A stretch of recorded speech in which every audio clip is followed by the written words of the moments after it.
حسبنا الله ونعم الوكيل نعم المولى ونعم النصير.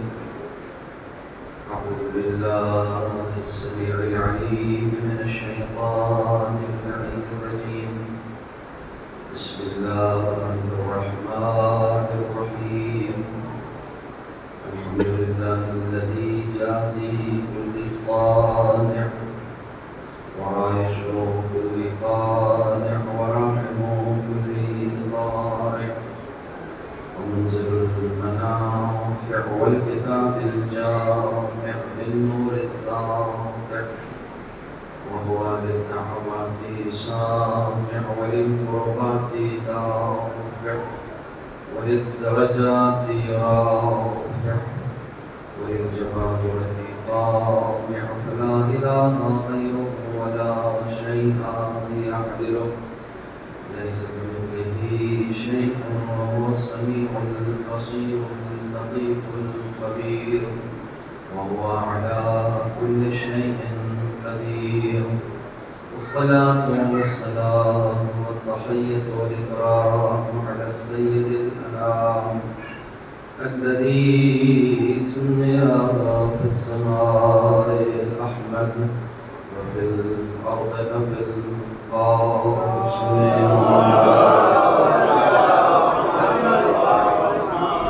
عباده الطيبين الطاهرين المعصومين المظلومين الذين أذهب الله عنهم الرجس وطهرهم تطهيرا.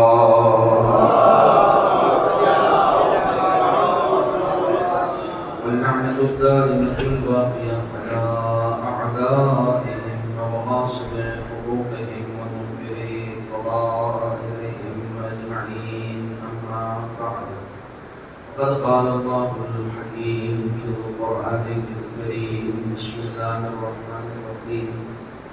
يا أيها الذين آمنوا اذكروا الله ذكرا كثيرا. صدق الله العلي العظيم.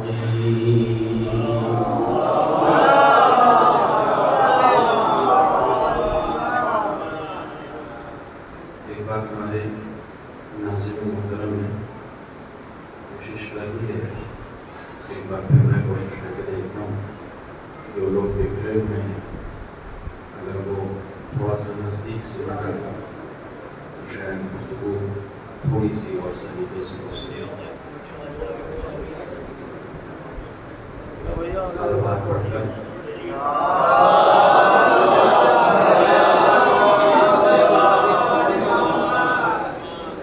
متعدد مرتبہ یہاں حاضر ہو چکا ہوں اور عام طور پر کبھی 40ویں کے حوالے سے کبھی اور دوسری حدیثوں کے حوالے سے ماشاء اللہ سے یہ پورا امام پاڑا فوراً کر جاتا ہے. لیکن آج ہمارے نوجوانوں نے اس قدر اہتمام کیا ہے شاہداری کے حوالے سے مجلس ہے، لیکن شاید لوگ تھکے ہوئے ہیں اس لیے حاضر نہیں ہو سکتے اور شاید مجلسوں کی کثرت کی بنیاد ایک وجہ ہے. جی ہاں، انشاءاللہ خدا تعالیٰ اس مجلس کا اہتمام کرنے والوں کی اس کوشش کو قبول فرمائے، شرکت کرنے والوں کی شرکت کو قبول فرمائے. ہم سب کو جب بھی اس دنیا سے اٹھائے امام حسین کے عزاداری کی صورت میں اٹھائے. شبداری کربلا کی رسم ہے، شبداری کربلا کی سنت ہے.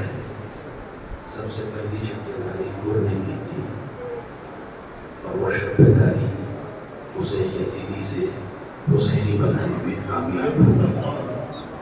شبداری ایسی ہی ہونی چاہیے کہ شب سے پہلے آپ جو بھی رہے ہوں صبح ہوتے ہوتے آپ فکری اعتبار سے بھی حسینی ہو جائیں، عملی اعتبار سے بھی حسینی ہو جائیں، کردار کے اعتبار سے بھی حسینی ہو جائیں. جس جہت سے دیکھا جائے اس جہت سے ہم حسینی ہو جائیں.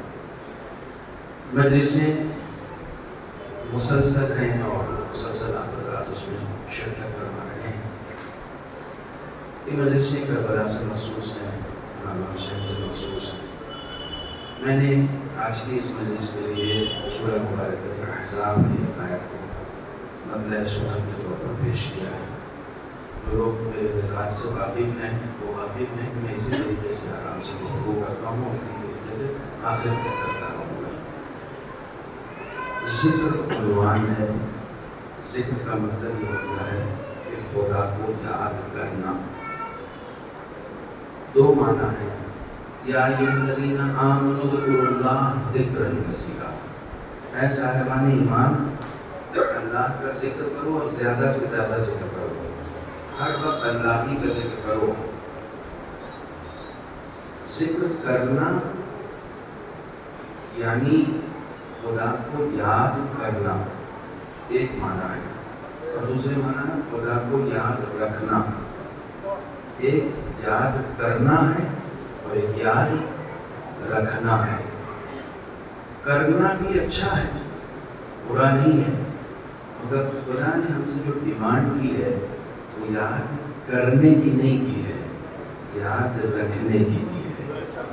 کیونکہ یاد کرنے کا مطلب ہی یہ ہے کہ تم کبھی نہ کبھی ہمیں بھول رہے ہو، اس لیے یاد کر رہے ہو، اور یاد رکھنے کا مطلب یہ ہے کہ تم ہمیں کبھی بھولے نہیں۔ یہ خطابت نہیں ہے، یہ قرآن پڑھ رہا ہوں۔ وَلَا تَكُونُوا كَالَّذِينَ نَسُوا اللَّهَ فَأَنسَاهُمْ أَنفُسَهُمْ، ان لوگوں کی طرح نہ ہو جانا جو خدا کو بھول گئے۔ یہ لوگ خدا کو نہیں بھولے ہیں، درحقیقت اپنے آپ کو بھول گئے ہیں۔ ان کو یہ لگ رہا ہے کہ ہم خدا کو بھول گئے، لیکن یہ خدا کو نہیں بھولے بلکہ اپنے آپ کو بھول گئے۔ أُولَٰئِكَ هُمُ الْفَاسِقُونَ، یہ وہ لوگ ہیں جو فاسق ہیں۔ پوری دنیا میں جو ڈھونڈتے پھرتے وہ فاسق کون لوگ ہیں؟ جو خدا کو بھلا بیٹھے ہیں، وہ فاسق لوگ ہیں۔ پڑھنے والے تجھے یاد کرنے کا مطلب کیا ہوتا ہے؟ دیکھیے، ایک یاد کرنا ہوتا ہے اور ایک یاد رکھنا ہوتا ہے۔ آپ کے مزاج سے بھی میں واقف ہوں، میرے مزاج سے بھی آپ واقف ہیں۔ یاد کرنے کا مطلب یہ ہے کہ جیسے ہم لوگ اپنی روزمرہ کی زندگی میں کبھی کسی دوست کو فون کرتے ہیں تو وہ ادھر سے کہتا ہے کہ ہمیں کیسے یاد کیا، بڑے دنوں کے بعد آج مجھے بھی ہماری یاد آ گئی، تو وہ فوراً ادھر سے کہتا ہے کہ بھائی صاحب ایک ضرورت تھی، اس نے اسی لیے آج آپ کو یاد کیا، تو وہ شکوہ کرے گا۔ دیکھو، دوستی اسے نہیں کہتے کہ ضرورت پہ یاد کیا جائے، دوستی اسے کہتے ہیں کہ تم ہمیشہ ہم سے رابطے میں رہو، بات چیت کرتے رہو، ضرورت پڑنے پہ یاد کیا تو کون سا کمال کیا۔ خوشی کے عالم میں بھی یاد کیا کرو، غم کے عالم میں بھی یاد کیا کرو، مصیبتوں میں بھی یاد کیا کرو، خوشیوں میں بھی یاد کیا کرو، ہر لمحہ یاد کیا کرو، یعنی یاد رکھا کرو۔ کہیں ایسا نہ ہو کہ جب کبھی ہم بھی خدا کے سامنے گڑ گڑا رہے ہوں، رو رہے ہوں، فریاد کر رہے ہوں، تو وہ بھی ہم سے کہے کیسے یاد کیا۔ میں چاہتا ہوں ہمیشہ مجھے یاد رکھو، اور تم ہو کہ جب ضرورت پڑتی ہے تب مجھے یاد رکھو۔ میرے لیے ایک مجبوری ہے کہ میں ہمیشہ خدا کو یاد رکھوں، مجبوری ہے۔ ابھی مجبوری کس معنی میں ہے؟ یہ مجبوری اس معنی میں نہیں ہے کہ خدا بند عالم نے جبراً ہمیں ایسا بنایا ہے کہ ہم اسے یاد رکھیں، نہیں، ہماری مجبوری ہے۔ ہم اسے یاد نہیں رکھیں گے تو کہاں جائیں گے، کیا کریں گے، کیا کریں گے ہم اسے یاد نہیں رکھیں گے تو کیا کریں گے؟ ہم مستقل نہیں ہیں۔ یا ایھا الناس انتم الفقراء الی اللہ واللہ هو الغنی الحمید، اے لوگوں تم محتاج محض ہو، تم محتاج محض ہو۔ غنی یہ مطلب صرف خدا کی ذات ہے، وہ ہے جو بے پناہ بے نیاز ہے۔ تم محتاج ہو، ہر چیز کے محتاج ہو۔ آپ آیت الکرسی پڑھتے ہیں، آیت الکرسی سے اچھا کوئی ذکر نہیں ہے۔ معصومین نے حیرت جتائی ہے اس شخص پر جو آیت الکرسی سے غافل ہو۔ جتنے لوگ یہاں بیٹھے ہیں اکثر لوگ آیت الکرسی پڑھتے ہوں گے، آیت الکرسی انہیں یاد ہوگی، حالانکہ آیت الکرسی کو بھی ہم نے سنی اور شیعوں میں تقسیم کر رکھا ہے، جبکہ آیت الکرسی وہی ہے جو آیت الکرسی ہے، آیات الکرسی نہیں ہے۔ آیت الکرسی کا مطلب ہی یہی ہوتا، آیت سنگولر ہے، واحد ہے، یعنی ایک ہی آیت ہے جو آیت الکرسی ہے۔ امام کا ارشاد موجود ہے استحبابی شکل میں 2 آیتوں کو اس کے بعد پڑھنا چاہیے، لیکن حقیقی آیت الکرسی وہی اللہ لا الہ الا هو الحی القیوم سے هو العلی العظیم تک ہے، وہی آیت الکرسی ہے۔ آپ آیت الکرسی پڑھتے ہیں، اسی آیت الکرسی میں میرے نوجوان غور کریں اور شاید ان کے لیے بالکل نئی بات ہو کہ اس آیت الکرسی میں خدا بند عالم کی 12 صفات کا ذکر ہے. 12 صفات کا. یوں ہی تھوڑی ایک بندہ گھر سے نکلتا ہے آیت الکرسی پڑھ کے تو معصوم فرماتے ہیں جب تک گھر واپس نہیں آ جاتا فرشتوں کے حصار میں رہتا ہے. کوئی اسے گزند نہیں پہنچا سکتا, کوئی اسے نقصان نہیں پہنچا سکتا. وہ فرشتوں کے حصار میں ہے. کیوں حصار میں ہے؟ اس لیے کہ وہ آیت الکرسی پڑھ کے نکلا ہے. یہ آیت الکرسی ہے کیا؟ اللہ لا الہ الا هو الحی القیوم, ذکر خدا ہے. آپ نے خدا کو یاد کیا ہے. اس کی تفسیر میں بات نہیں کرنی ہے, آیت الکرسی کے اوپر پوری مجلس میں پڑھ چکا ہوں. یہاں پر مجھے ایک اشارہ کرنا ہے. تم سب کے سب محتاج محض ہو, خدا بند عالم غنی مطلق ہے. اللہ لا الہ الا ہو, ایک سے کوئی معبود نہیں ہے, کسی کے اندر کشش نہیں ہے, کسی کے اندر جذابیت نہیں ہے, کوئی مجھے موہ نہیں سکتا ہے سوائے خدا کے, سوائے خدا کے. وہ کون خدا ہے؟ الحی. پہلی صفت اس کی یہ ہے کہ وہ حی ہے. تم اپنے آپ کو زندہ سمجھ رہے ہو. وہ کہتا ہے میں حی ہوں, تم اس لیے حی ہو کہ میں نے تمہیں حی بنایا ہے, ورنہ حی میں ہوں. تم زندہ ہو, تم اپنی زندگی پر فخر کر رہے ہو. تم اپنی زندگی پر فخر کر ہی نہیں سکتے کیونکہ تم آج زندہ ہو. کیونکہ تم آج زندہ ہو. تم یہ یقین سے بھی نہیں کہہ سکتے کہ تم کل زندہ رہو گے. تم کیسے حی ہو؟ حی تو میں ہوں نا. حی وہ ہے جس کے پاس موت نہ ہو. تم حی نہیں ہو, تم میرے تصدق میں حی ہو. توجہ فرمائیے گا. قیوم, تمہارے ہاں کوئی قیام نہیں ہے, کوئی قیومیت نہیں ہے, کوئی ٹھہراؤ نہیں ہے. میں قیوم ہوں, میں قائم ہوں. لفظوں پر توجہ کیجیے گا. میں قائم ہوں یا میں قائم ہوں, یا جس کو میں چاہتا ہوں وہ قائم ہوتا ہے. امام میرے یہاں ہے. تمہاری جوانی آتی ہے, چلی جاتی ہے, تمہارا بچپنا آتا ہے, چلا جاتا ہے. کوئی چیز ٹکتی نہیں ہے تمہارے پاس, کوئی چیز ٹھہرتی نہیں ہے تمہارے پاس, کیونکہ قیوم میں ہوں. اگر تم میرے رابطے میں رہو گے تو میں تمہیں بھی قائم بنا دوں گا. جوانی ٹھہری رہے گی اور ایسی ٹھہری رہے گی کہ جب میرا قائم آئے گا تو دیکھنے والے حیران ہو جائیں گے کہ 14 صدیوں سے آج تک یہ جوانی قائم کیوں ہے, کیونکہ یہ قیوم کے رابطے میں رہتا ہے. صلوات بر محمد و علیہ.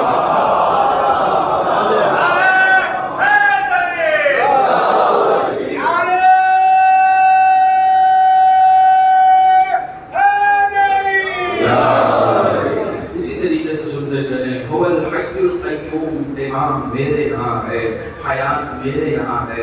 کوئی اگر چاہے کہ اپنی عمر میں 1 سیکنڈ کا اضافہ کر دے, 1 سیکنڈ, منٹ کی بات نہیں کر رہا ہوں میں, 1 سیکنڈ, 1 منٹ, 1 رات, 1 دن. ارے سلیمان نبی کی ایک لمحے کی مہلت ملک الموت سے مانگتے ہیں تو انہیں نہیں ملتی ہے. کیوں؟ اس لیے کہ حی میں ہوں, میرے علاوہ کوئی حی نہیں ہے. تم اپنی زندگی میں 1 منٹ کا اضافہ نہیں کر سکتے. ذکر کی قیمت سمجھو.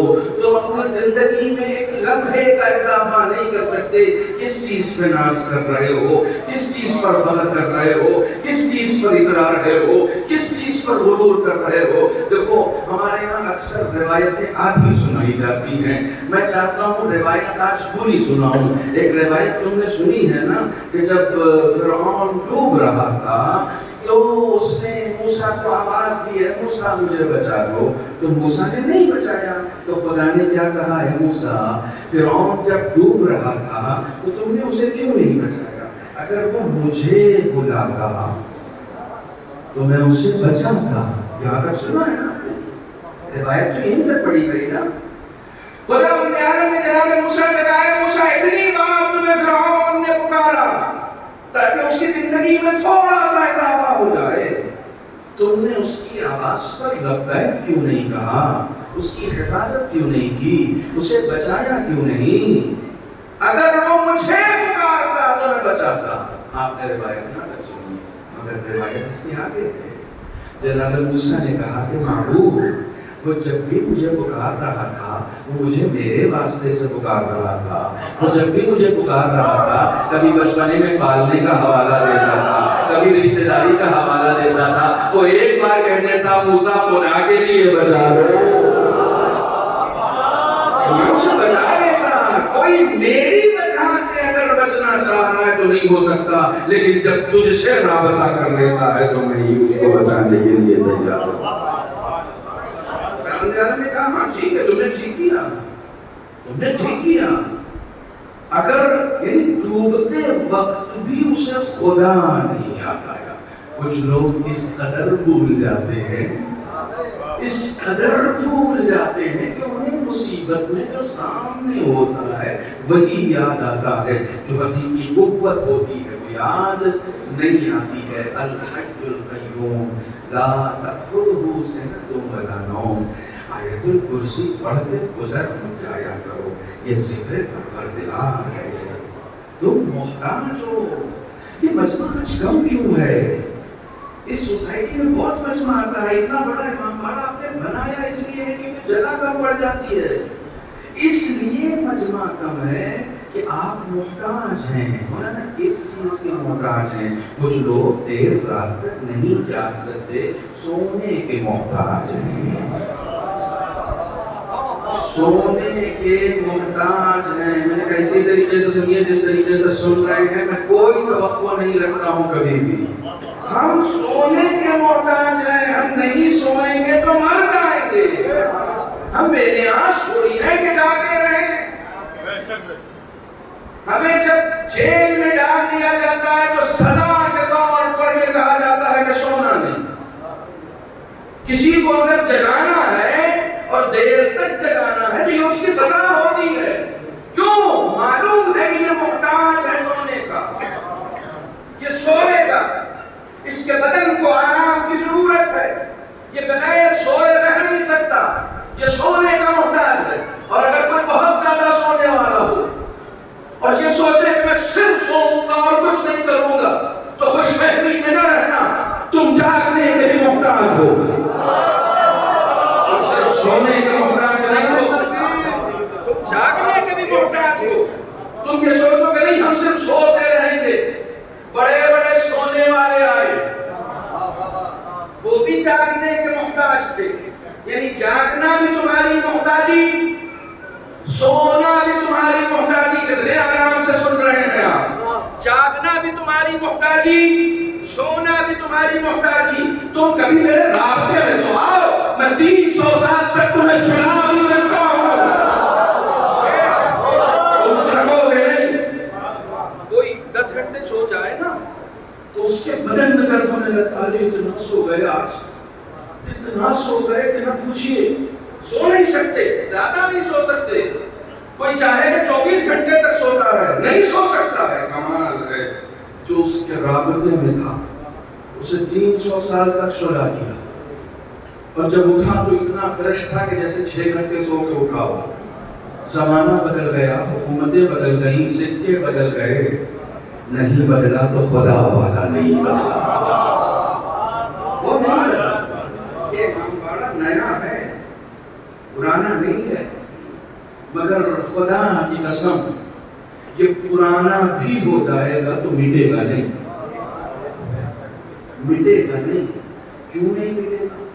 وجہ کیا ہے؟ آپ لکھنؤ جائیے, زیادہ دور تو نہیں یہاں سے. لکھنؤ جا کے پوچھئے آصف الدولہ کی مسجد کون سی ہے, لکھنؤ جا کے پوچھئے حضرت امام باڑہ کون سا ہے, سب بتا دیں گے. وہ چوک کی طرف چلیے گا, وہاں سے یوں مڑیے گا, وہ نیبو پارک آئے گا, ادھر سے رائٹ ہوئیے گا, اور جیسے ہی جائیے گا آپ کو آصفی مسجد بھی مل جائے گی اور آصفی امام باڑہ بھی مل جائے گا. بڑی خاموشی سے سن رہے ہو. اب لکھنؤ جا کے پوچھئے آصف الدولہ کا گھر کہاں ہے, وہ نہیں بتائے گا. جو اپنے لیے بنایا تھا وہ مٹ گیا, جو خدا کے لیے بنایا تھا وہ آج تک باقی ہے. صلوات اور محمد والے.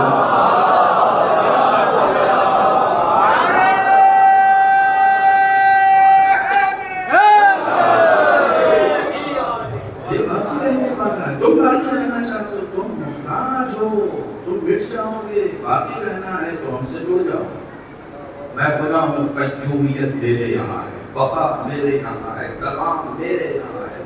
مجلس کر رہے ہو میرے لیے کرو، ممبر پہ آ رہے ہو میرے لیے آؤ، سلام پڑھ رہے ہو میرے لیے پڑھو، نیتوں کو کریکٹ کرو، نیتوں کو کریکٹ کرو۔ ابھی بات ہو رہی تھی چائے پہ جو بات ہوتی ہے اس کو میں ممبر تک بھی لاتا ہوں، بھی بات ہو رہی تھی داد و فریاد کی، اور میں تو ہمیشہ کہتا ہوں اتنے خالص بن جاؤ کہ داد کے لیے بھی مت پڑھو، اتنے خالص ہو جاؤ کہ داد کے لیے بھی مت پڑھو۔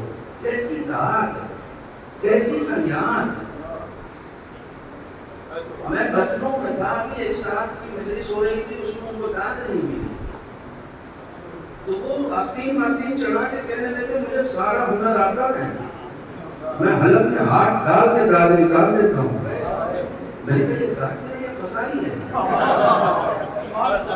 یہ اس لیے بیٹھا ہے، یہ ذکر کرنے، توجہ فرمائیے گا، آپ ہنس رہے ہیں لیکن بات ہنسنے کی نہیں ہے، یہ ذکر کرنے کے لیے بیٹھا ہے، یہ ذکر کرنے کے لیے بیٹھا ہے۔ ذکر یا ذکر خدا ہوگا، یا ذکر علی ہوگا، یا ذکر حسین ہوگا، ٹھیک ہے نا؟ یہ ذکر کرنے کے لیے بیٹھا ہے۔ دیکھیے انسان کبھی کبھی، میرے سننے کو آپ جیسے سننا چاہتے ہیں ویسے سن لیجیے، جیسے رکھنا چاہتے ہیں ویسے رکھ لیجیے۔ انسان کبھی کبھی اپنی خودی میں اتنا مبتلا ہو جاتا ہے، اس قدر مبتلا ہو جاتا ہے کہ ذکر کر رہا ہوتا ہے تب بھی یہ چاہتا ہے کہ اس کا دھیان ذاکر کی طرف رہے، جن کا ذکر کر رہا ہے اس کی طرف رہے۔ بہت سخت جملہ ہے یہ، بہت سخت جملہ ہے، بہت سخت جملہ ہے۔ اس کو لوگوں کو اپنی طرف بیٹھنا ہے، اسی تو کہتے ہیں میں کچھ کہہ گیا، یہ جو میں ہے نا، یہ جو میں آتی کہ میں کچھ کہہ گیا، یہ جو اپنی طرف لے کر آ رہا ہے، تو ان لوگوں کا دھیان اپنی طرف نہ لاؤ۔ گلے اہل بیت سے وابستہ رہنے والے داد بھیک میں نہیں مانگتے، داد کیا وہ کسی چیز کو بھیک میں نہیں مانگتے۔ ایک شعر آپ کو پہلے سنا چکا ہوں، پھر سنا دیتا ہوں، والد مرحوم کا ہے، سنا چکا ہوں پھر سنا دیتا ہوں، آپ سن چکے ہیں، میں نے اس کی منبر سے سنایا، لیکن سن لیجیے بات آ گئی اس کی۔ غزل کا شعر ہے، عالم دین بھی تھے، شاعر بھی تھے۔ شعر کہتے ہیں تخلص تھا ان کا وفا، نام تھا ان کا عباس، عباس علی رجوی نام تھا، اور تخلص اپنا وفا رکھا تھا۔ سفین حیدر ایک محفل میں نظامت کر رہے تھے، کہا ایسے اس نام کے ساتھ اس سے اچھا تخلص ہو نہیں سکتا، اس نام کے ساتھ یہ تخلص چپک کر رہ گیا۔ دیکھیے کس مزاج کی شاعری کرتے تھے، کہتے ہیں کہ وفا کی داد کا احسان کسی سے ہم نہیں لیتے، وفا کی داد کا احسان کسی سے ہم نہیں لیتے، جو خود دریا لٹاتے آئے ہیں شبنم نہیں لیتے، دریا لٹاتے آئے ہیں شبنم نہیں لیتے۔ تمہارے پاس فضائل اہل بیت کا دریا ہے، تم بابا کی شبنم کے چکر میں پڑے ہو، اس سے بھی باہر آ جاؤ، اس سے بھی باہر آ جاؤ۔ جب تم بولو تو تمہارے ذہن میں تم نہ آؤ، حسین آئے۔ جب تم بولو تو سننے والوں کے ذہن میں تم نہ آؤ، علی آئے۔ جب تم بولو تو سننے والوں کے ذہنوں میں تم نہ آؤ، اہل بیت آئے۔ بولنے کا کمال یہ ہے، الحی القیوم، وہ حی بھی ہے اور قیوم بھی ہے، لا تأخذہ سنۃ ولا نوم، تمہیں نیند آتی ہے، تم سونے کے محتاج ہو، تم جاگنے کے محتاج ہو، وہ ان سب سے بے نیاز ہے۔ خدا کی قسم، جو اس کا ہو گیا وہ سوتا رہا، سونے سے بھی نہیں آتا، جو اس کا ہو گیا اسے کبھی کسی نے سوتے ہوئے نہیں دیکھا،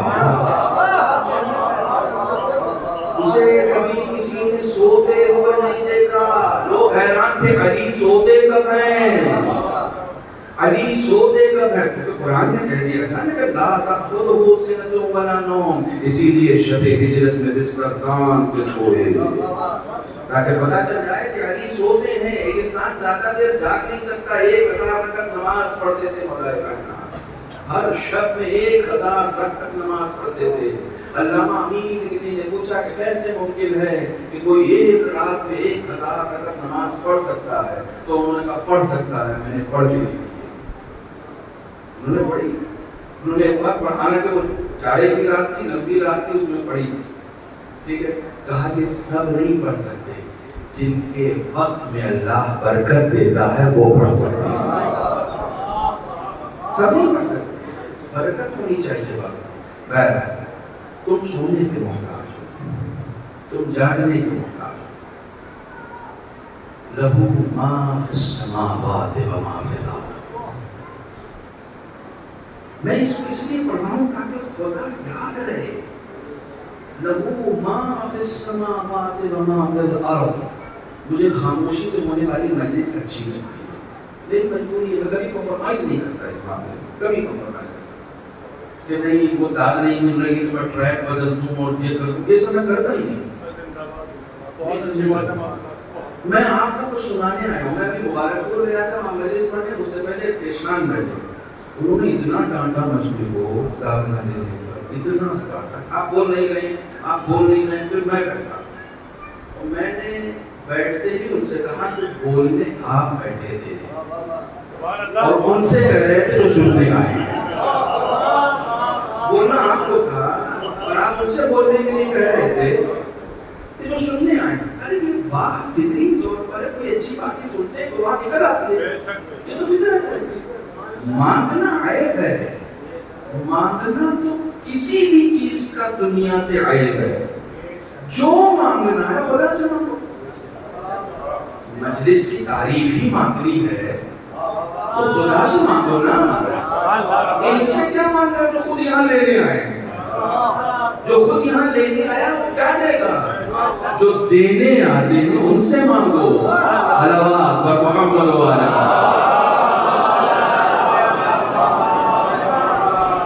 لہو ما فی السماوات و ما فی الارض۔ دیکھیے آج کے بعد سے جب آپ آیت الکرسی پڑھیں گے نا تو یہ سب چیزیں ذہن میں ہونی چاہیے۔ لہو ما فی السماوات و ما فی الارض۔ جو کہ زمین و آسمان میں ہے سب اس کا ہے۔ تم سمجھ رہے تھے تم مالک ہو؟ مولانا زیدی سوسائٹی میں ماشاءاللہ سے 800 گز زمین لے کے مکان بنایا ہے، تم مالک نہیں ہو۔ قرآن کہہ رہا ہے لہو ما فی السماوات و ما فی الارض، جو بھی چیز ہے اس کا مالک میں ہے، تم مالک نہیں ہو۔ تمہارے نام فلیٹ ہو گیا تو تم اپنے آپ کو مالک سمجھنے لگے، تمہارے نام زمین آ گئی تم اپنے آپ کو اس کا مالک سمجھنے لگے۔ اس ملکیت کو خارج کیا ہے اسلام نے؟ کسی بھی چیز کا اپنے آپ کو مالک مت سمجھو، تم مالک نہیں ہو، تم بندے ہو، اور بندہ مالک نہیں ہوتا۔ یا بندے بن جاؤ یا مالک بن جاؤ، تم بندہ ہو، مالک نہیں ہو۔ اس نے کہا لہو ما فی السماوات و ما فی الارض مالک یوم الدین۔ مالک یوم الدین کا کیا مطلب ہے؟ صرف وہ یوم جزا کا مالک ہے، ہر وقت کا مالک ہے، ہر چیز کا مالک ہے۔ توجہ فرمائیے گا، لہو ما فی السماوات و ما فی الارض، جو کچھ بھی زمین و آسمان اور اس کے درمیان ہے وہ سب اس کا ہے، تمہارا کچھ بھی نہیں ہے۔ ذرا سی زمین تمہارے نام ہو جاتی ہے تم اپنے آپ کو مالک سمجھنے لگتے ہو۔ خدا کی قسم اگر تم مالک ہوتے تو زمین کے پیپر تمہارے ساتھ قبر تک جاتے۔ تم مالک نہیں ہو، جیسے ہی تم قبر میں جاتے ہو اس زمین کے پیپر پہ کوئی اور مالک ہو جاتا ہے۔ اب مالک ٹرانسفر ہو گیا، کیوں ٹرانسفر ہو گیا؟ مالک وہ ہے، کبھی تم کو دے دیتا ہے، کبھی اس کو دے دیتا ہے، تم زبردستی کا خوش ہو رہے ہو کہ ہاں صاحب میں مالک ہوں، نہیں ہوں مالک تو۔ چھٹے امام جعفر صادق علیہ السلام آپ سمجھتے ہیں مولا مومن کی علامت کیا ہے؟ فرمایا مومن کی علامت میں سب سے پہلی علامت یہ ہے کہ وہ اپنی کسی بھی چیز کو اپنا نہ سمجھے۔ یہ باتیں ممبر سے عام طور سے نہیں بیان کی جاتی، میں کوشش کرتا ہوں کہ بیان کروں۔ اپنی کسی بھی چیز کو اپنا نہ سمجھے، تمہاری نہیں ہے، تمہاری نہیں ہے۔ جو لوگ مجلسوں میں، مسجدوں میں، ماہواروں میں چندہ لینے سے کتراتے ہیں ان کو یہ لگتا ہے میرا ہے، جبکہ جس کا ہے اسی کے لیے مانگا جا رہا ہے۔ جب وہ اپنا نہیں سمجھیں گے نا تو دینے میں کترائیں گے نہیں. یہ جو بھی کا ہے نا تو دینے میں کیا جاتا ہے, وہاں دو گے تو حساب نہیں دینا پڑے گا, یہاں خرچ کرو گے تو حساب دینا پڑے گا. حساب تو دینا پڑے گا, تمہارا تھوڑی ہے. توجہ بنائیے گا. تم مال کی بات کر رہے ہو, زمین کی بات کر رہے ہو, یہ حیات کے مالک تم نہیں. جس حیات کو تم جی رہے ہو میرے نوجوانوں میرے ساتھ رہو, جس حیات کو تم جی رہے ہو اس کو خوشی کے حرام ہونے کا مطلب یہ ہے کہ تم مالک نہیں ہو, مالک کوئی اور ہے جس نے حرام کر رکھا ہے. خبردار تم یہ نہ سمجھنا کہ تم موت کو گلے لگا لو گے, نہیں, حیات کا مالک بھی میں ہوں, موت کا مالک بھی میں ہوں, دونوں چیزوں کا مالک میں ہوں. تم سمجھ رہے ہو تم جب چاہو کہ موت کو گلے لگا لو گے, یہ بھی نہیں ہو سکتا. اگر تم موت, اب اس جملے کی قدر کیجیے گا, اگر تم موت کے مالک ہوگے تو تمہاری خودکشیاں ناکام نہ ہوں. یہ خودکشیاں ناکام ہونا اس بات کی علامت ہے کہ موت کا مالک کوئی اور ہے. جب چاہتا ہے دیتا ہے, جب نہیں چاہتا ہے نہیں دیتا ہے. انسان خودکشی کرنے کے بعد بھی نہیں مرتا. کیوں نہیں مرتا؟ کیونکہ مالک وہ نہیں ہے, مالک کوئی اور ہے. آپ جائیے آیت اللہ سیستانی سے پوچھئے کہ میں اپنی ایک آنکھ نکال کے پھینک دوں, ایک آنکھ اپنی نکال کر میں پھینک دوں, مجھے اجازت ہے؟ نہیں اجازت ہے. تمہاری تھوڑی ہے. تم اپنے اعضاء کو کاٹنے کے لیے جا کے شرعی مسئلہ دریافت کرو کہ میں اپنے کسی عضو کو کاٹ رہا ہوں, انگلی کاٹ رہا ہوں, نہیں کاٹ سکتے. کیوں نہیں کاٹ سکتے؟ تمہاری نہیں. کوئی کہہ رہا ہے کہ میں تمہارے ہاتھ کاٹنا چاہتا ہوں. سنو امام حسین کی مجلس میں بیٹھنے والوں, سنو, میں تمہارا ہاتھ کاٹنا چاہتا ہوں. نہیں کاٹ سکتے صاحب, نہ تم مالک ہو نہ میں مالک ہوں. تم کاٹنا چاہو گے تو میں کاٹنے نہیں دوں گا, میں کٹوانا چاہوں تو میں کٹوا نہیں سکتا. کیوں؟ کیونکہ نہ یہ مالک ہے نہ میں مالک ہوں. مگر میں نے دیکھا کہ لوگ کربلا جا رہے ہیں تو ظالم نے کہا ایک ہاتھ دینا پڑے گا تب جا سکتے ہو. اس نے ہاتھ بڑھا دیا. کیوں؟ مالک کی زیارت کے لیے جا رہے ہیں, جن کے صدقے میں میرے پاس ہاتھ ہے, میں ان کی زیارت کے لیے جا رہا ہوں. یہاں پر حلال ہو گیا, یہاں حلال ہو گیا. نہ صرف یہ کہ یہاں حلال ہو گیا, یہاں ہاتھ دینے کا جو اجر ہے اس کا کوئی اندازہ نہیں لگایا جا سکتا.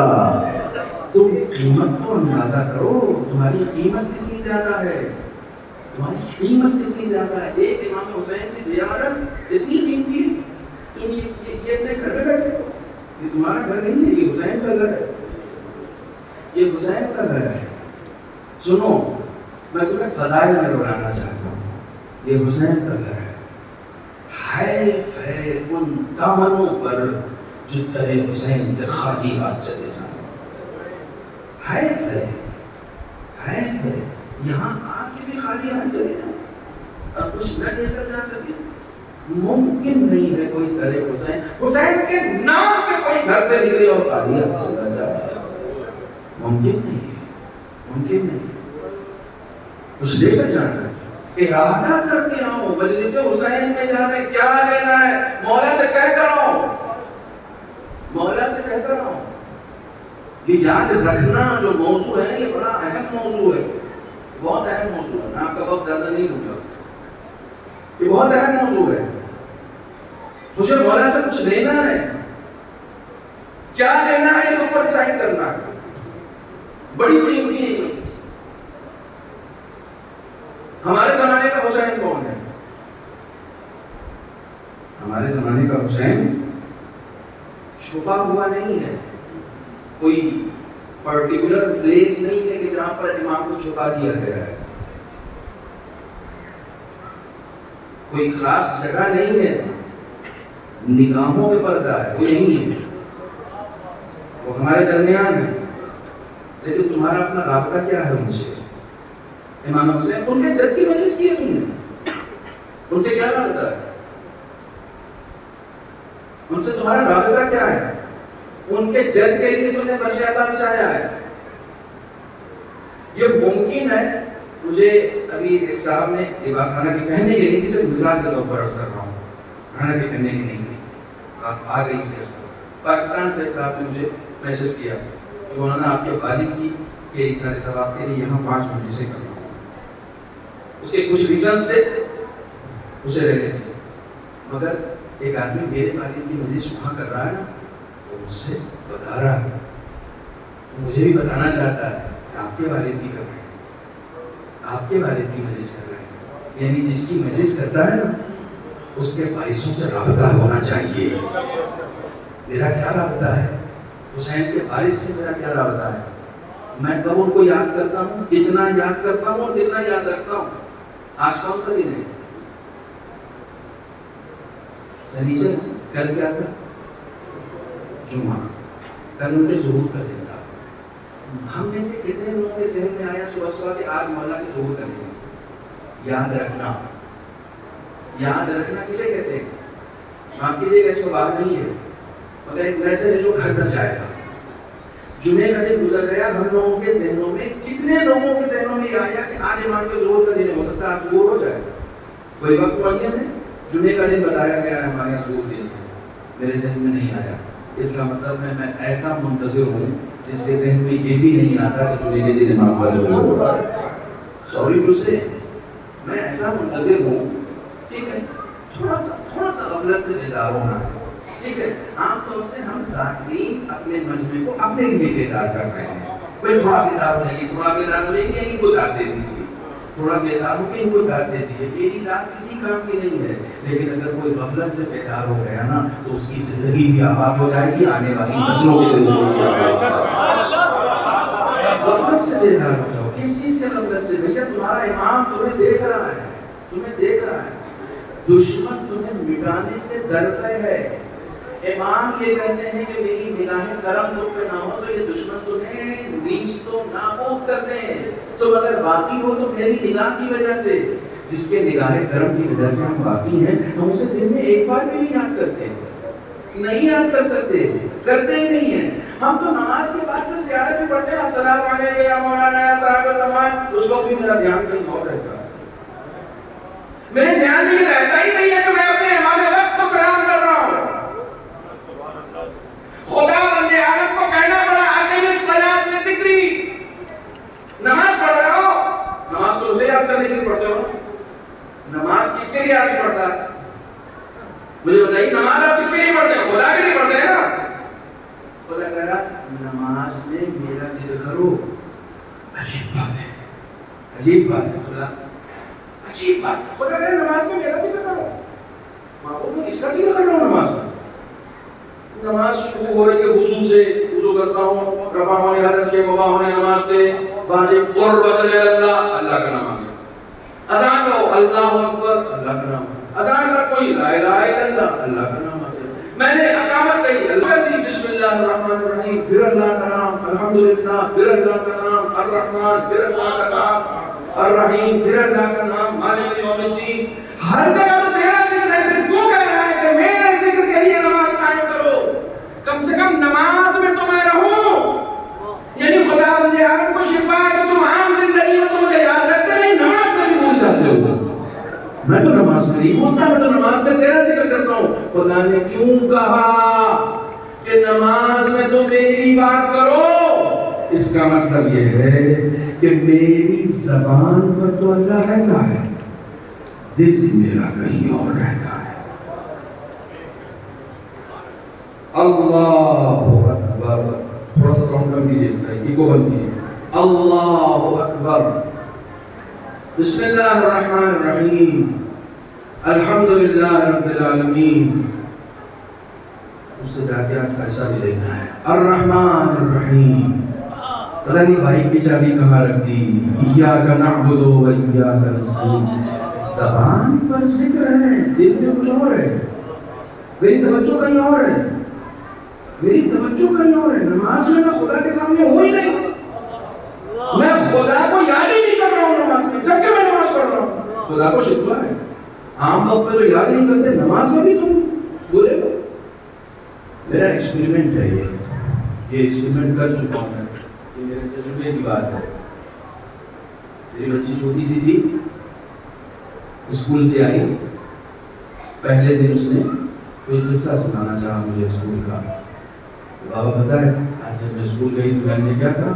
اب اس نے کہا بہن نے کیا کہا اور وہ جو کچھ بھی اس کے ساتھ ہوا تھا وہ سنانے لگی. اتنے میں نے موبائل نکالا اور موبائل دیکھنے لگا.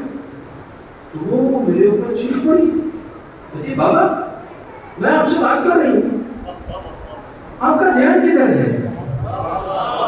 ایک چھوٹی سی بچی کو یہ بات گوارا نہیں ہوتی کہ اگر کوئی اس سے بات کر رہا ہے تو اس کا ذہن کہیں اور رہے. خدا کے سامنے تم کھڑے ہو کر اس کی نماز پڑھ کے اس سے بات کر رہے ہو اور تمہارا ذہن کہیں اور رہتا ہے. خدا کہاں سے گوارا کرے گا؟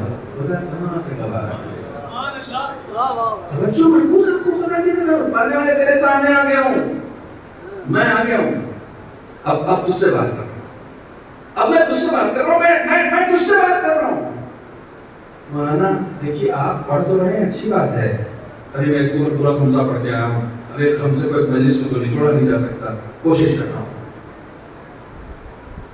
آپ کہہ رہے ہیں اچھی بات ہے, لیکن ذہن پھٹک جاتا ہے آدمی, کیا کریں ہم نماز میں کھڑے ہوتے ہیں ہم دنیا بھر کا خیالات آنے لگتے ہیں.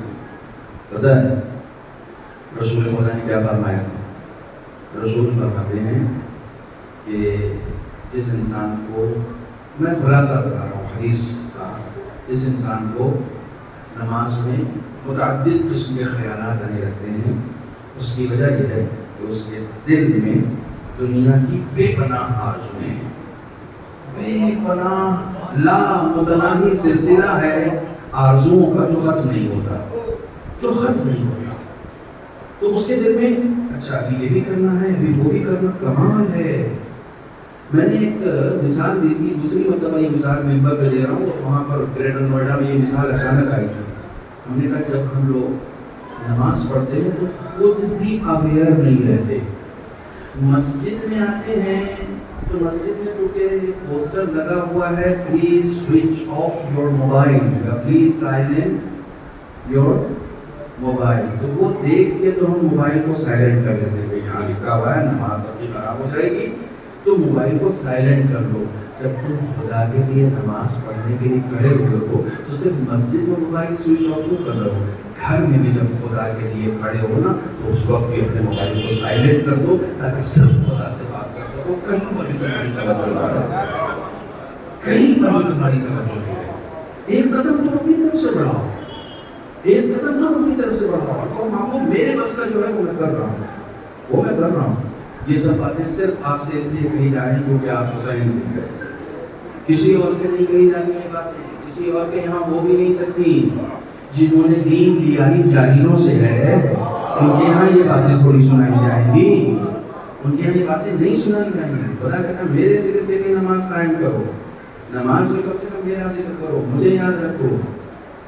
عام وقت میں تو چھوڑ دو, نماز جس وقت تم خدا کا ذکر کر رہے ہو تو اس وقت مجھے یاد رکھو, صرف میری بات کرو, میرے علاوہ کسی کی بات نہیں. ایران میں بہت سارے بزرگان گزرے ہیں, جو لوگ تھک گئے ہیں وہ صلوات پڑھیں.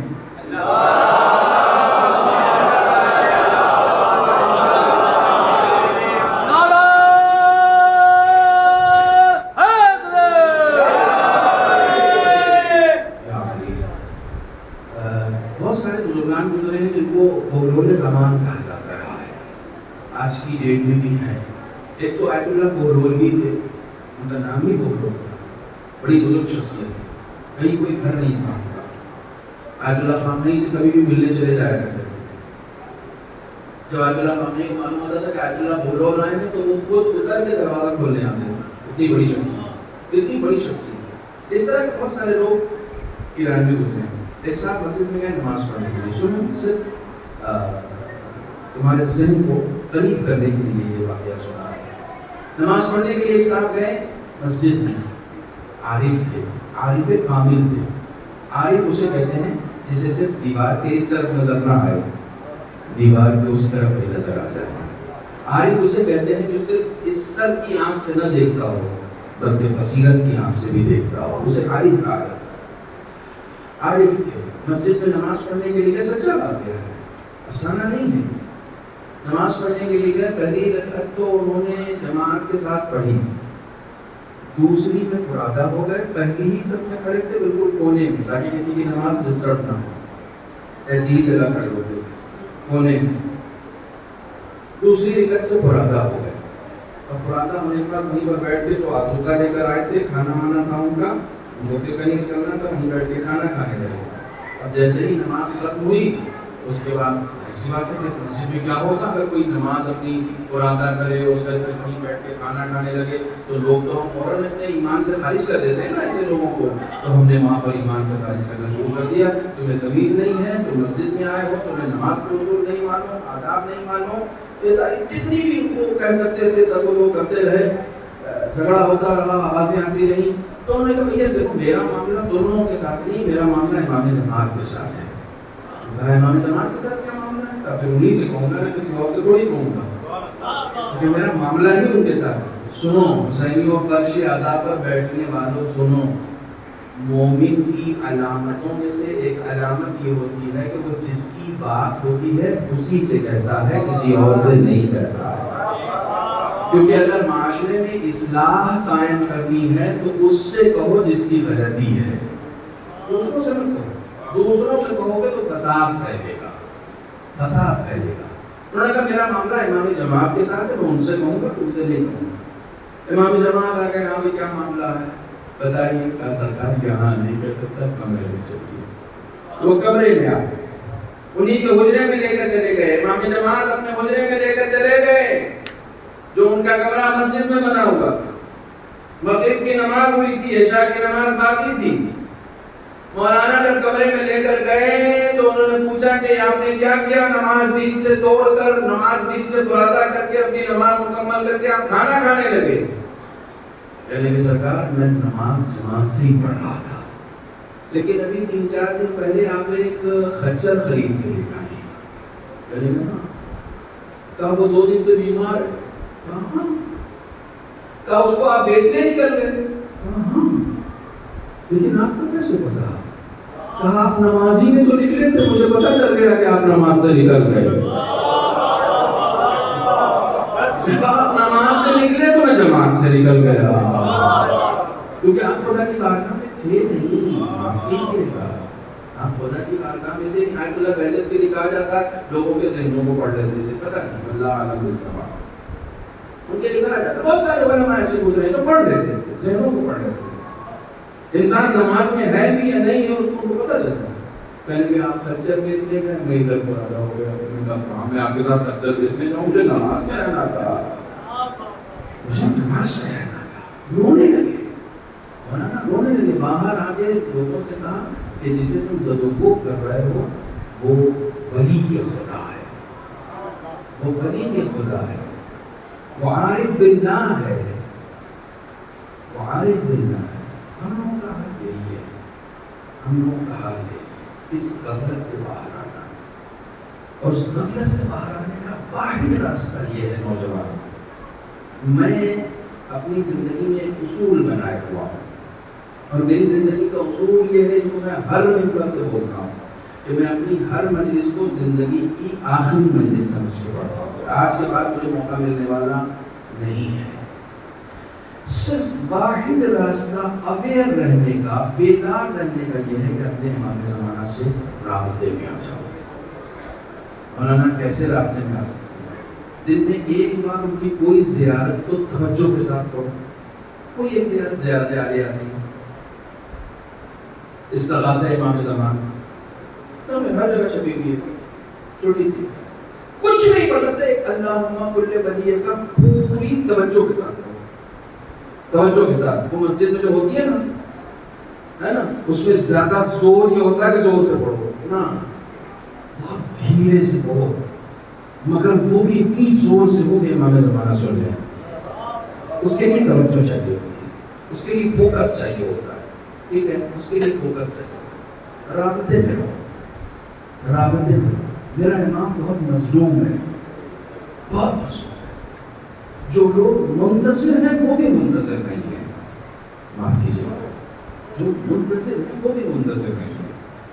اگر آپ منتظر ہیں کسی کے تو آپ کے ذہن میں ہر وقت اسی کا خیال ہونا چاہیے جس کا انتظار ہوگا، ہر وقت کوئی خیال ہی نہیں آنا چاہیے میں کسی کے انتظار میں ہوں۔ میں گجرات کے یہاں کا مجلس پڑھنے کے لیے، سچا بات ہے، سنا اپنا ایکسپیرینس سنا، مجلس پڑھنے گیا، احمد آباد ایئرپورٹ پہ ڈرائیور آیا، ڈرائیور لے کر گیا، ڈرائیور غیر شیعہ تھا، اس کو ایک جگہ بتا دی گئی تھی کہ مولانا یہاں ٹھہریں گے، وہ لے کر چلا گیا۔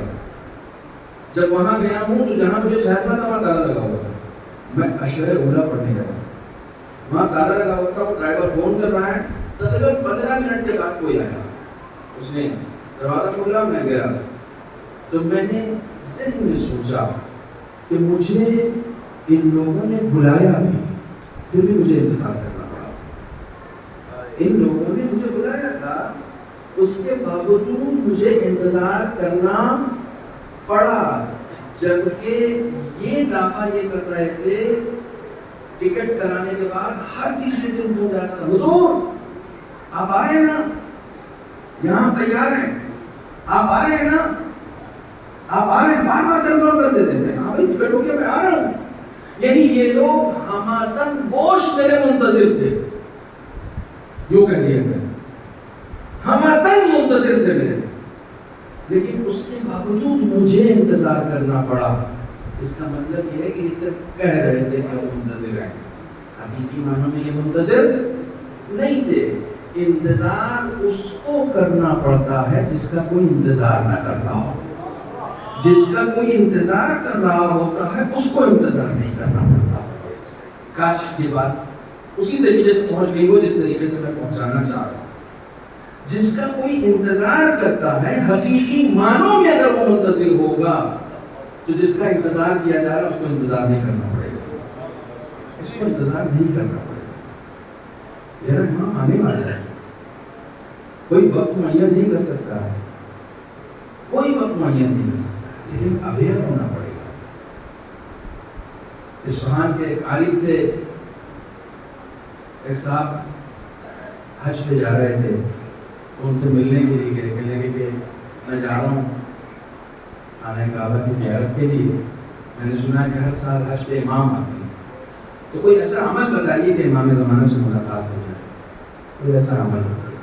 انہوں نے کہا گارنٹی ملاقات ہو جائے گی، ایک عمل کر دو، جیسے میں بتا رہا ہوں ویسے کر دو۔ انہوں نے عمل کر دیا، عمل کر دیا، عمل کر کے وہ گئے، حج پہ گئے، واپس آ گئے، واپس آنے کے بعد پھر اس بزرگ کے پاس گئے اور جانے کا کہنے لگے کہ میری ملاقات تو ہوئی ہے، تو انہوں نے کہا کہ ہوئی تھی، کہا میں گیا تھا یا آپ گئے تھے؟ حج پہ میں گیا تھا، مگر وہ نہیں ہوئی ملاقات، میں نے عمل بھی کیا اور جیسے آپ نے بتایا تھا ویسے ہی کیا تھا، لیکن ملاقات نہیں ہوئی۔ انہوں نے کہا ہوئی تھی۔ کہا کیسے کہہ سکتے ہیں آپ کو ہوئی تھی؟ کہاں ہوئی تھی، میں جگہ بھی بتا دیتا ہوں کہاں ہوئی تھی۔ کہا کہاں؟ کہا تم ساری زیارتیں کر کے بقی کے دروازے پر پیر پھیلا کے بیٹھے تھے؟ کہاں؟ کہا ایک عرب آیا اور اس نے تمہارے پیر پہ پیر مار کے یہ کہا کہ پیر سمیٹ کر بیٹھو، یہاں کئی معصومین دفن ہیں۔ کہاں یہ واقعہ ہوا تھا؟ کہا وہی امام تھے، وہی امام تھے۔ امام کی زیارت، امام کو دیکھنے کی کوشش مت کرو، معرفت پیدا کرو تاکہ جب دیکھو تو پہچان سکو کہ یہی امام ہے۔ جب تم معرفت پیدا کرو گے نا تو دیکھ کے پہچان جاؤ گے، امام تمہارے درمیان ہے، امام تمہارے درمیان ہے۔ اتنی معرفت پیدا کرو۔ نوجوانوں معاف کرنا، واہ واہ والی مجلس 360 سن لینا، 360 مجلس سن لینا، اور ایک پیج امام زمانہ کی معرفت کے لیے اگر نہیں پڑھا تم نے تو تم نے امام کے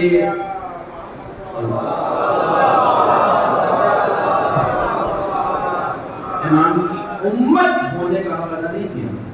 کتنی کوشش کی ہم نے امام زمانہ کو کی معرفت حاصل کرنے کے لیے کیا کیا ہے، کیا کیا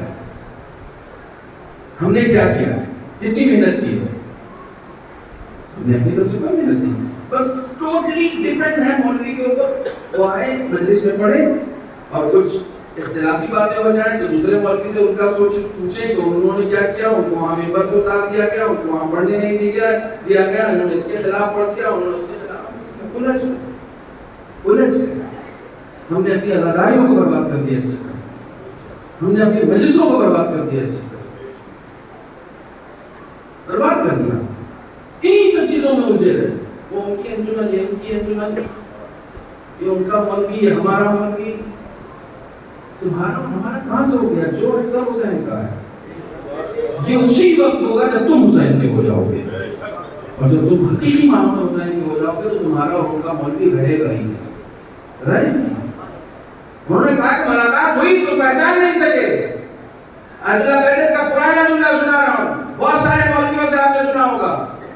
کسی نوجوان نے آگے کہا کہ کیا کریں کہ امام زمانہ کو دیکھ سکیں، تو انہوں نے کہا کہ دیکھنے ہی کی کوشش کیوں کرتے ہو، معرفت کیوں نہیں پیدا کرتے؟ دیکھا تو شمر نے بھی تھا، پہچان کہاں سکا اپنے امام وقت کو؟ دیکھنا کمال نہیں ہے، پہچاننا کمال ہے. وہ دل میں معرفت کا نور جب تک نہیں آئے گا اپنے امام کو پہچان نہیں سکتے. انہوں نے کہا 2 منٹ دے سکتے ہو اپنے امام کو؟ نوجوانوں تمہارے لیے پڑھ رہا ہوں، یہ بزرگوں نے اپنا کام کر دیا ہے. ان لوگوں نے ہمیں اتنی ہمت دی ہے کہ میں رات میں 1 بجے بھی 2 بجے بھی یہ باتیں کر رہا ہوں. یہ بزرگوں نے مجھے ہمت دی ہے. تمہارے لیے کہہ رہا ہوں، تمہاری پوری زندگی بچی ہوئی ہے. 24 گھنٹے میں سے صرف 2 منٹ امام زمانہ کو دو، صرف 2 منٹ. آج سے دینا شروع کرو، شروع کرو. 2 منٹ. یہ میں نہیں کہہ رہا ہوں، یہ اسی عالم نے کہا، اسی عالم نے کہا. دعا کرتے کر جاؤ گے، عمل کرتے جاؤ گے، روزانہ 40 صبح تک دعائیں آئیں پڑھتے چلے جاؤ گے. ہو سکتا ہے 10 بار تم نے دیکھا امام زمانہ کے لیے ملتا ہے کہ جیسے ہی ظہور فرمائیں گے ہر چاہنے والا کا ارے میں نے تم کو دیکھا ہوا ہے، میں تم کو پہچانتا ہوں، میں نے تم کو دیکھ رکھا ہے. آپ جائیے پڑھیے کتابیں، ہر دیکھنے والا کا ارے یہ کوئی ہے، ان کو میں نے کئی بار دیکھا ہے. اس کا مطلب دیکھا تھا، پہچان نہیں پایا، معرفت نہیں پیدا کی تھی. جس کو دیکھا ہے، اور خاص طور سے تو امام حسین کی میں نوجوانوں کو سلام کرتا ہوں. تم نے امام حسین کی مجلس کی. یہ امام جب ظہور کریں گے، جب ظہور کریں گے تو اپنا تعارف امام حسین کے حوالے سے کرائیں گے. جانتے ہو میں اس کا بیٹا ہوں کہ جسے 3 دن کا بھوکا اور پیاسا رکھ کے شہید کیا گیا. اپنا تعارف امام حسین کے ذریعے سے کرائیں گے. جانتے ہو کیوں؟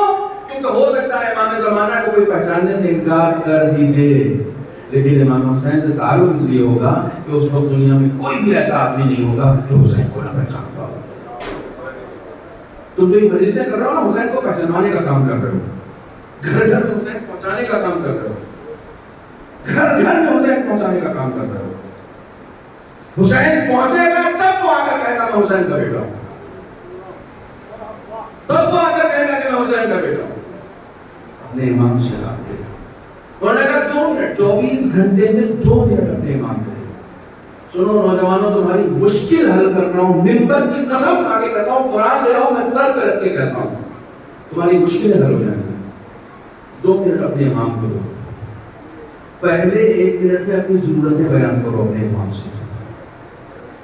مولا فلاں مشکل ہے، مولا یہ چاہیے، نوکری نہیں لگ گئی، پڑھائی پوری ہو گئی ہے، رزلٹ آنے والا ہے، مولا آپ دعا کر دیجئے، مولا آپ عنایت کر دیجئے.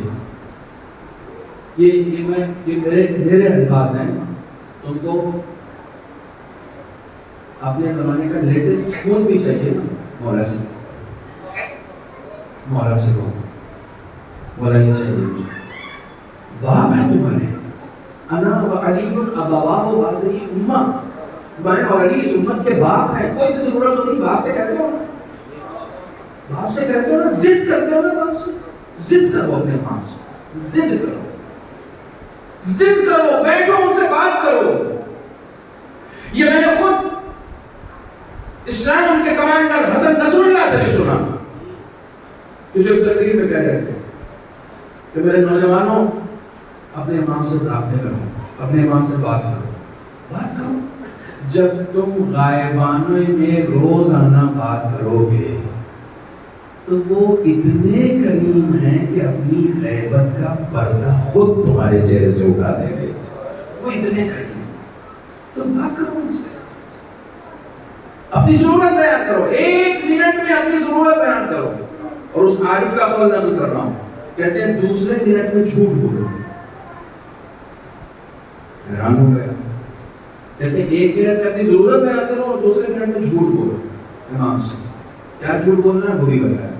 امام سے جھوٹ بولو کہ مولا آپ کو بہت چاہتا ہوں, مولا آپ سے بہت محبت کرتا ہوں, مولا میں اپنی جان قربان کر سکتا ہوں آپ پر, مولا میرے بچے قربان ہو جائیں آپ پر. یہ حقیقت شاید ہم کو لگ رہا ہے کیا ہے. اس عالم نے بتایا کہ نہیں یہ جھوٹ ہی ہے. اگر اتنا ہی پیار کر رہے ہوتے تو جس سے پیار ہوتا ہے نا انسان اس کے علاوہ کسی سے بات ہی نہیں کرتا. جس سے پیار ہوتا ہے اس کے علاوہ کسی سے بات ہی نہیں کرتا. یہ کہتے کہتے وہ بزرگ رونے لگے کہ امام سے جھوٹ بولو کہ میں آپ سے بہت پیار کرتا ہوں, میرے ماں باپ آپ کو قربان ہو جائیں, میرے بچے آپ کو قربان ہو جائیں, میری جان آپ کو قربان ہو جائے, جھوٹ بولو. اس کے ایسے رونے لگے اور روتے روتے کہتے ہیں پتا میں کیوں رو رہا ہوں. اس لیے رو رہا ہوں کہ میرا امام اتنا مظلوم ہے کہ کوئی جھوٹ کے بھی ان سے کہنے کے لیے تیار نہیں ہے. کوئی جھوٹ کے بھی ان سے کہنے کے لیے تیار نہیں ہے. ایران کے مشہور خطیب ہیں, وہ کہتے ہیں مجھے ڈر ہے کہ نہیں امام زمانہ امام حسین سے زیادہ مظلوم نہ ہو جائے. مجھے ڈر ہے کہ کہیں امام زمانہ امام حسین سے زیادہ مظلوم نہ ہو جائے. اور اس کے بعد دلیل دیتے ہیں, جانتے ہو کیوں؟ کیونکہ امام حسین کے پاس کم سے کم 70-72 ساتھی تھے. امام زمانہ کے پاس کون ہے؟ میں نے حبیب بنایا خود کو, میں نے مسلم بنایا خود کو, میں نے شریف شاکری بنایا خود کو, میں نے عمار بنایا خود کو, میں نے سلمان کی راہ پہ چلنے کی کوشش کی. میں کس خیال میں ہوں, میں کس خوش فہمی میں مبتلا ہوں. میں مجلس سے تبرک لے کے گھر جاتا ہوں تو میں سمجھتا ہوں بہترین کامیاب مجلس ہو گئی, مولانا نے قبول کر دی. اب مولانا نے قبول کی ہو نہ کی ہو تو بات کی بات ہے, میں گھر جا کے کہتا ہوں بہت زبردست مجلس رہی, بہت زبردست کامیاب مجلس رہی. کامیاب رہی کس نے سرٹیفکیٹ دیا تم کو؟ کس نے سرٹیفکیٹ دیا کہ مجلس کامیاب رہی؟ تم نے بھیڑ کے اعتبار سے طے کیا, تم نے مجمع کے اعتبار سے طے کیا, تم نے نعرے کے اعتبار سے طے کیا, تم نے ذاکر کی خوش بیانی کے اعتبار سے طے کیا. مجلس کی کامیابی ان بنیادوں پر نہیں طے ہوتی ہے, قبولیت کی بنیاد پر طے ہوتی ہے. جیسے نماز, تم نماز پڑھ کے جا کے کرتے ہو بڑی کامیاب نماز پڑھی آپ, کہتے ہو نہیں کہتے. کیوں؟ پتہ نہیں ہے, یہ پتہ نہیں, رزلٹ نہیں آیا, رزلٹ قبر میں آیا, رزلٹ برزخ میں آیا, رزلٹ محشر میں آیا. قربت اللہ مجلس پڑھو, قربت اللہ مجلس پڑھو. نامدار عباس قربت اللہ مجلس پڑھو, قربت اللہ. اتنا مظلوم ہے میرا امام, اسے یاد کرو, یاد رکھو. ہمارے ایسے علماء گزرے ہیں, انہوں نے ان عزاداروں کی ایک بات آخری میری مجھ سے سن لیجیے, یہ آخری بات ہے, یہ میرا عقیدہ ہے, اور صرف میرا عقیدہ نہیں ہے بلکہ میں اس بات پر فخر کرتا ہوں. میں اپنی زندگی کی پوری مجلسیں جو امام حسین کے لیے ہم نے پڑھی, پوری مجلسیں میں ایک طرف رکھ دوں, تب بھی میں اس کے ثواب کو اس عمل کے ثواب سے زیادہ نہیں سمجھتا ہوں کہ میں ایک عزادار کی جوتی لوں اور اسے اپنے امامے کے کپڑے سے صاف کرتا ہوں. یہ عمل میرے نزدیک زیادہ بڑا ہے, زیادہ بڑا ہے, کیونکہ اس میں ہم نے امام حسین کے عزادار کی جوتی صاف کی ہے. آپ جا رہے ہیں کربلا, جا رہے ہیں, مشی کرنے والوں کو دیکھتے ہیں کیسے خدمت کرتے ہیں. یہ حسین کی وصیت ہے جو یہ حسین کے شیعہ کرتے ہیں, یہ وصیت ہے. انہیں کی زمین خریدی تھی, انہیں کو زمین دے دی تھی, اور زمین دے کے کہا تھا کوئی بھی آئے نا 3 دن تک مہمان رکھنا, کوئی بھی پوچھے میرے قبر کا پتہ تو بتا دینا. یہ جو پیش کیا آیت اللہ قاضی کے گھر پہ مجلس ہوتی تھی, وہ معلوم ہے وہ وہاں بیٹھتے تھے جہاں لوگ جوتے اٹھاتے. یہ امامہ ہے, یہ آپ مولانا سے پوچھیے گا, یہ جو سامنے کا حصہ ہے نا یہ تاج ہوتا ہے, اس کو حنک کہتے ہیں. مستحب ہے کہ نماز میں اسے کھول کے گلے میں ڈال دیا جائے, اسے تحت الحنک کہتے ہیں. یہ جو آگے کا حصہ اسے یہ امامہ تاج, ایک عالم دین کا تاج ہوتا. آیت اللہ قاضی جوتے کے پاس بیٹھتے تھے, اس تحت الحنک کو کھولتے تھے, یہ جو سامنے کا حصہ ہے تاج کا حصہ, اسے کھولتے تھے اور عزاداروں کی جوتی صاف کرتے تھے اس امامے سے. اور کوئی پوچھتا تھا یہ کیا کر رہے ہیں, کیا تم جانتے نہیں ہو عزاداروں کی جوتیاں میرے امامے سے پڑی ہیں؟ یہ امام حسین کے نام سے ہے. اپنی قیمت سمجھو, اپنی قیمت سمجھو. خدا کے لیے تم بہت قیمتی ہو, تم بہت قیمتی ہو. تم امام حسین کے عزادار. وہ امام کا چاہنے والا, امام سید سجاد کا چاہنے والا جو آیا تھا امام کو بلانے کے لیے, میرے بھائی کی شادی ہے, آپ میرے گھر پہ آئیے. تو امام نے منع کر دیا کہ کربلا کے بعد مجھے کہیں جانے کا جی نہیں چاہتا.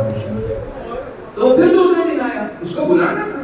پھر دوسرے دن آیا, کہنے لگا آقا میں نے گھر پہ آپ کے بابا کی مجلس رکھ دی ہے. شادی سے پہلے میں نے مجلس رکھ دی. امام نے کہا آپ ضرور آؤں گا. امام پہ مرضی خان آئے, روزے خان مجلس پڑھی. امام مجلس میں شریک رہے. جب مسائل ہو رہا تھا چیخ چیخ کر گریا کر رہا تھا. جب مجلس ختم ہو گئی, چراغ پھر سے روشن ہوئے, تو صاحب خانہ کو امام نظر نہیں آیا. وہ حیران ہو گیا کہ مولا آئے تو تھے تو چلے کہاں گئے. اب جب باہر جا کر دیکھا ہے امام وہاں بیٹھے ہو. امام نے کہا اب تک یہ تمہارے مہمان تھے, اب ہمارے مہمان. اب یہ ہمارے مہمان. عزاداروں کی جوتیوں کے پاس اب یہ ہمارے مہمان. امام کتنی قدر کرتے ہیں, امام تمہاری کتنی قدر کرتے ہیں. تم حسین کے عزادار. خدا کے لیے اپنی قیمت سمجھو, خدا کے لیے اپنی قیمت سمجھو. یہ ایک ایک عزادار, یہ ایک ایک نوجوان امام حسین کو بہت عزیز ہے, امام زمانہ کو بہت عزیز ہے. امام زمانہ ان عزادار نوجوانوں سے پیار کرتے ہیں, پیار کرتے ہیں. استاد پناہیان کہتے ہیں کہ ان نوجوانوں کے دلوں میں چاہے امام زمانہ کا خیال آئے یا نہ آئے, پھر بھی امام زمانہ کا دل میں ہمیشہ ان کا خیال ہے. پھر بھی ان کے دل میں ہمیشہ ان کا خیال ہے. تم جو یہ رات میں 2 بجے مجلس میں بیٹھے ہوئے ہو نا, یہ انہی کی جگہ ہے, گھر میں تو بیٹھے ہوئے ہو. ورنہ جیسے دوسرے جوانی اپنی ضائع کر رہے ہیں, تم بھی کہیں ضائع کر رہے ہوتے.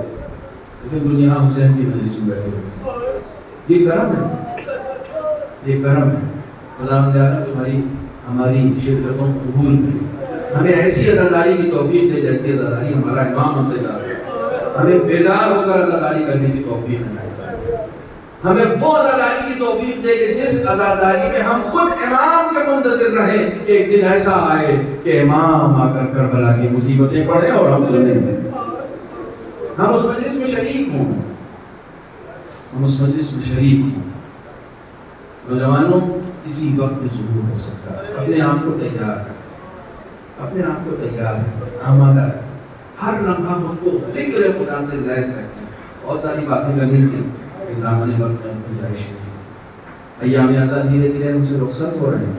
پتہ نہیں کتنی مجلسیں ہم نے کی, کتنی مجلسوں میں ہم نے شرکت کی, اور ہماری کتنی عزاداری بارگاہ فاطمہ میں قبول ہوئی ہے. کتنی عزاداری. کوئی مجلس پڑھے اور وہ امام رضا کی روایت کو بھول جائے, کون نہیں سکتا. مجلس کا مطلب ہی یہ ہے کہ تم ابن شریف سے بیان کی ہوئی وہ امام کی روایت کو یاد رکھو. ان بقیتا فبدل الحسین. ابن شریف کبھی رونا آئے تو بس حسین پر رونا, بس حسین پر رونا. ان بقیتا علی الحسین حتی تصیر دموعک علی خدیک غفر اللہ لک کل ذنب قلیلا کان او کثیرا کبیرا کان او صغیرا. امام رضا فرما رہے ہیں خوش قسمت ہو, حسین پر رو رہے تھے, روتے رہتے تمہارے آنکھوں سے چھلک کر آنسو رخسار تک آ گئے. امام کی لفظیں ہیں, امام کی لفظیں ہیں. روتے روتے آنسو چھلک کے تمہارے رخسار پر آ گئے. امام رضا فرماتے ہیں کسی کے آنسو اگر بہ کر رخسار تک آ گئے, غفر اللہ لک کل ذنب, خدا اس کے تمام گناہوں کو معاف کر دیتا ہے. چاہے وہ گناہ قلیل ہوں یا کثیر ہوں, کبیرہ ہوں یا صغیرہ ہوں, خدا معاف کر دیتا ہے. لیکن ہاں اس میں یہ نوید, اس نوید کے ساتھ ساتھ مصیبت بھی ہے, مصیبت بھی ہے. اے ابن شریف جب بھی رونا ہو تو میرے بابا پہ رونا, جب بھی رونا ہو تو میرے جد پہ رونا. کیوں جانتے ہو؟ کیونکہ انہو ذبح کما یذبح الکبش، میرا جد ایسے ذبح کیا گیا جیسے بھیڑ کو ذبح کیا جاتا ہے. میرے جد کو ایسے ذبح کیا گیا جیسے بھیڑ کو. کما یذبح الکبش نہیں، سنو، کبش کسے کہتے ہیں؟ کبش کسے کہتے ہیں؟ عرب میں دو دستور ہیں. عرب میں دو دستور ہیں. یہ کبش ضروری نہیں کہ بھیڑ ہو، کوئی بھی جانور اس کو کبش کہتے ہیں. کب عرب میں ایک سسٹم یہ ہے، ایک دستور یہ ہے شکار کرنے کا. کسی جانور کا اگر ان کو شکار کرنا ہوتا ہے، یہ جسارت ہے، میرا امام مجھے معاف کرے، جب کسی جانور کا انہیں شکار کرنا ہوتا ہے، یہ امام کی لفظیں اس لیے تفسیر کرنی پڑ رہی ہے. کسی جانور کا اگر انہیں شکار کرنا ہوتا ہے تو اسے اتنا تھکا دیتے ہیں کہ آخر وہ تھک کے گر جاتا ہے. اور جب گر جاتا ہے تو پھر اس پر بھالے سے وار کرتے ہیں، پھر اس پر تیروں سے وار کرتے ہیں. امام ایسا فرماتے ہیں ان نبوتوں کے ہاتھ کا مانی اس کا حلقہ میرے جن کو ایسے ذبح کیا گیا جیسے کبش کو ذبح کیا. پہلے تیر مار کر گرا دیا، اور جب میرا جد گودیے کا تلام میں گر گیا، سنو، کلیجے کو تھام کے گھر بیٹھ. امام حسن کا ایک بیٹا ہے عبداللہ ابن حسن، شاید 6 مہینے یا 7 مہینے کا تھا جب امام حسن اس دنیا سے رخصت ہوئے. 10.5 یا 11 سال کا ہے کربلا میں. جب امام حسین گودی قتلگاہ میں گر گئے تو آ کے اپنی پوتی کا دامن پکڑ کے پوچھتا ہے، پوتی اماں وہاں بھالے کیوں نظر آ رہے ہیں؟ پوتی اماں اس گودی قتلگاہ میں بھالے کیوں نظر آ رہے ہیں؟ تو پتا ہے جناب زینب نے کیا کہا؟ جناب زینب کہتی ہے یہ ظالم تمہارے چچا کے جسم میں سوراخ کر رہے ہیں. یہ ظالم تمہارے چچا کے جسم میں بھالوں سے سوراخ کر رہے ہیں. اس سے رہا نہ گیا، دوڑا ہوا گیا اور یہ کہتا ہوا گیا میں حسن کا بیٹا ہوں، اور میرے ہوتے ہوئے تم میرے چچا کو نہیں ذبح کر سکتے، میرے ہوتے ہوئے تم میرے چچا کو نہیں مار سکتے. گیا، جیسے ہی گیا ایک مرغوب امام حسین پر تلوار سے وار کر رہا تھا، اس نے اپنے دونوں ہاتھ مارے. تاریخ کہتی ہے کہ اس کے ہاتھ کٹ کے جلد سے لٹک گئے. 2 ہی لوگوں کے ہاتھ کٹے ہیں، یا عباس کے کٹے ہیں یا حسن کے اسلام نے کٹے. شیخ مبین نے، طبری نے، دونوں نے لکھا ہے، آپ حیران ہو جائیں گے، یہ پہلا شہید ہے. عبداللہ ابن حسن پہلا شہید ہے جسے امام حسین کے سینے پر ذبح کیا گیا. ایک نے گودی کی لفظ لکھی ہے کہ امام حسین کی گودی میں ذبح کیا گیا. اللہ اکبر.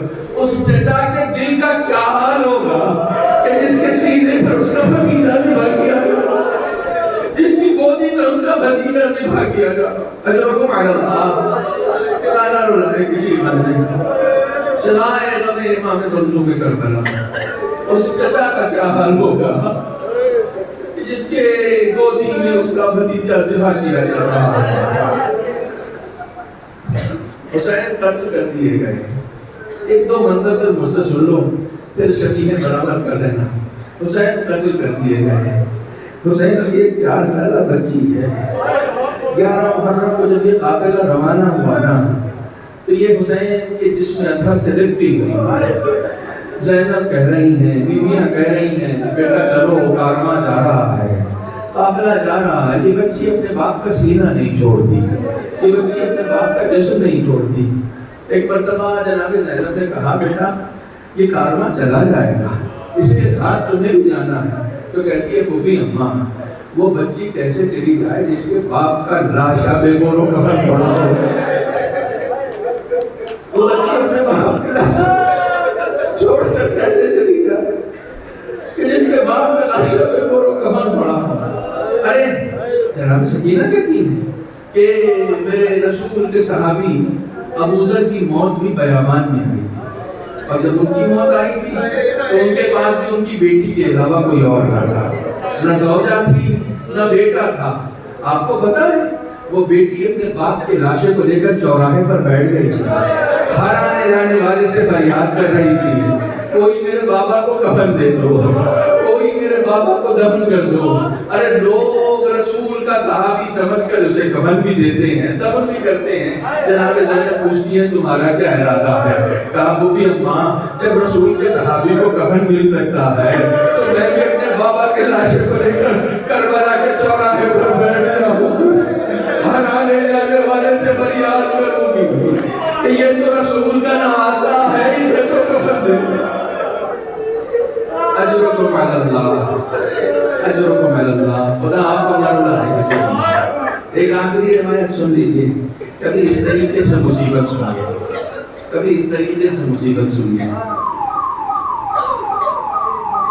عرب میں مدینے میں جب یہ قافلہ روانہ ہو گیا, مدینے پہنچ گیا تو مدینے کی عورتیں ملنے کے لیے آئیں. جناب زینب سے مسلسل سلسلہ کا ملنے کا. پھر عرب کا ایک دستور بتاتا ہوں. عرب کا ایک دستور یہ ہے کہ عرب میں جب کبھی کوئی گناہ یا کوئی کنیز اس سے کوئی خطا ہوتی تھی تو اس کو سب سے پہلی سزا یہ دیتے تھے کہ اسے دھوپ میں بٹھا دیتے تھے, اور اتنی دیر دھوپ میں بٹھاتے تھے کہ اس کا چہرہ جھلس جاتا تھا. عرب کی چلچلاتی دھوپ میں غلام یا کنیز کو بٹھا دیا جاتا تھا. عورتیں ملنے کے لیے آئیں, عورتیں زینب سے ملنے کے لیے آئیں. جو لوگ پہنچ گئے ان کی آنکھوں سے آنسو آ گئے. عورتیں ملنے کے لیے آئی ہیں. کیا دیکھتی ہیں کہ ایک کنیز ہے جو دھوپ میں بیٹھی ہوئی ہے, ایک کنیز ہے جو دھوپ میں بیٹھی ہوئی ہے, چہرہ جھلس رہا ہے. اندر گئی, جناب زینب سے کہا آپ کا تعلق خاندان کرم سے ہے, آپ کا تعلق معاف کر دینے والوں سے ہے. ارے اس کنیز سے کون سی خطا ہو گئی ہے کہ اسے آپ نے گھر سے باہر دھوپ میں بٹھا رکھا ہے؟ جناب زینب سینے پہ ہاتھ مار کے کہتی ہے کس کنیز کی بات کر رہی ہو؟ کہا وہ باہر دھوپ میں بیٹھی ہے. کہا خدایا وہ کنیز نہیں ہے, وہ میری بھابھی رباب